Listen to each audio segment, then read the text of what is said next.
Hey everyone, it's Mr. Hollywood, and today is part 2 of my Zack Snyder reviews. So today I will be reviewing Batman vs. Superman The Ultimate Edition, not the theatrical cut, because for me that's a WB film, that is not a Zack Snyder film. Anyways, yeah, and if you guys just want to know what I would have given that, I probably would have given that like an F and maybe like a 2 out of 10. Yeah, I really hate that movie.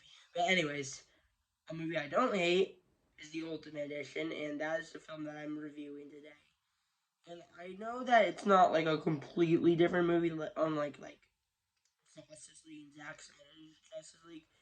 Those two are completely different movies, but this is like easily the superior edition by far. But anyways, and before I even actually start reviewing the actual cut of Batman vs Superman, today is actually day 1 of my 7-day posting streak. Or for the next 7 days, including a day, so 6 more days after this, in a row, I'm guaranteed to post. But anyways, let's just get started with the Batman vs Superman Ultimate Edition review. I definitely have much more thoughts than I did with Man of Steel. But anyways, starting off with the good.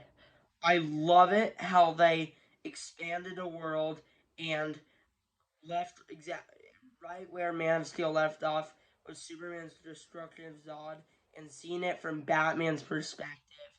I think that is a great way to make Superman kind of like the person that is like very divisive throughout the world, which I think is realistic to life, where no matter what you do, there's gonna always be people that accept you, but then people that think you might be too dangerous. And I love the way that they portrayed it in this. Also, the action in this is some of the best superhero action I've seen. Specifically, that Batman warehouse scene. That scene is incredible, and even the final battle. I mean, the actual action part is pretty good. Oh yeah, the Batman versus Superman fight is awesome. So yeah, the battles in this, the fight scenes, awesome, and also the introduction of Ben Affleck's Batman, great. The introduction of Gal Gadot's Wonder Woman, great. The introduction of Jeremy Irons Alfred, great. So yeah, I think this Snyderverse was casted perfectly. Also, the way it kind of like ties in to Justice League, great, and also just the way a Man of Steel sequel. So sometimes I hear the complaint that like it's doing way too many stuff, which I can understand that. It's not like I think that's a completely wild take, but I think it executes that pretty well. Also, you know, showing Batman as someone who's a little more darker. Like, unlike what they did with the Dark Knight trilogy, where they kind of made him like this guy who had the no killing rule, which I like that interpretation, but I also like a deeply broken Batman who already lost Robin, and yeah, I like it how they showed him like later in life of someone who's kind of lost hope a bit. And I think Ben Affleck's arc, which we'll talk about in Zack Snyder's Justice League, I think Ben Affleck's arc is awesome. Also, I mean, let's just talk about Henry Cavill's Superman, who I know was introduced in Man of Steel, but yeah, Henry Cavill is awesome. And also Hans Zimmer's score is awesome in this, and Zack Snyder's visuals. I mean, they're awesome in everything. Whether you love Zack Snyder or not, I mean, you kind of can't deny his visuals are awesome. And this movie is definitely no exception. I also like how they kind of tease like Flash, Aquaman, and Cyborg. So yeah, I think this had the pieces and material to make the great Justice League movie, which of course we should have gotten a year and a half later, but instead we got 5 years later. Though those 5 years were definitely worth it.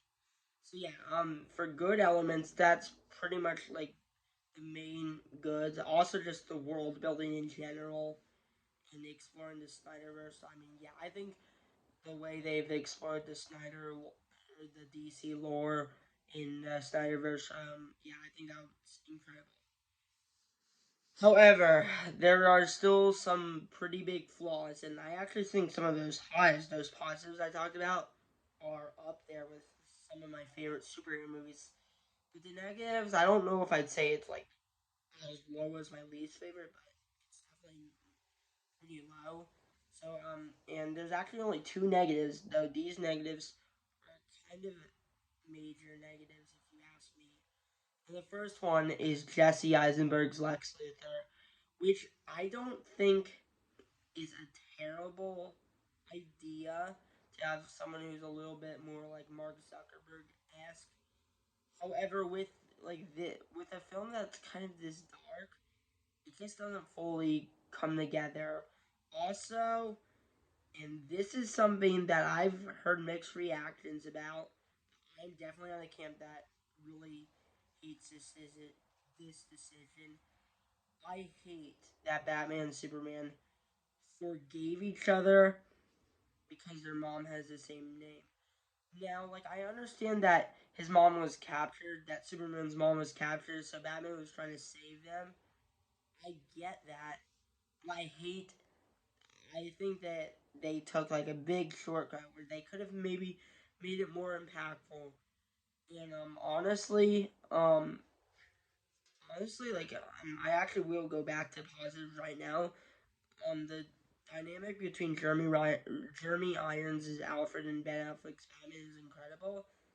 I feel like we could have had someone like Alfred, maybe, like, yeah, to maybe I feel like there should have been some other way for Batman to like still have some sanity, other than his I guess quote unquote enemy has the same name. So yeah, I don't really like what they did with it. Like, I don't think it completely destroys the entire film, but it's like something that definitely holds it back.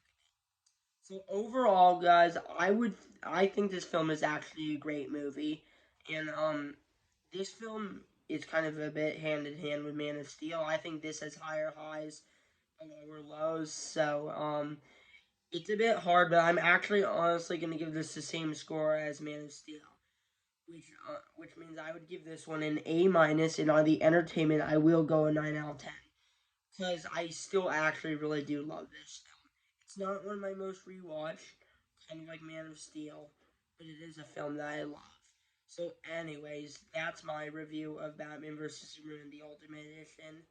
What were some of your thoughts on this movie down below in the comments, and what were your thoughts on the theatrical cut if you guys saw that? So, anyways, thanks for watching. I can't wait to do more of these Zack Snyder reviews and post for the next 6 days. Peace out.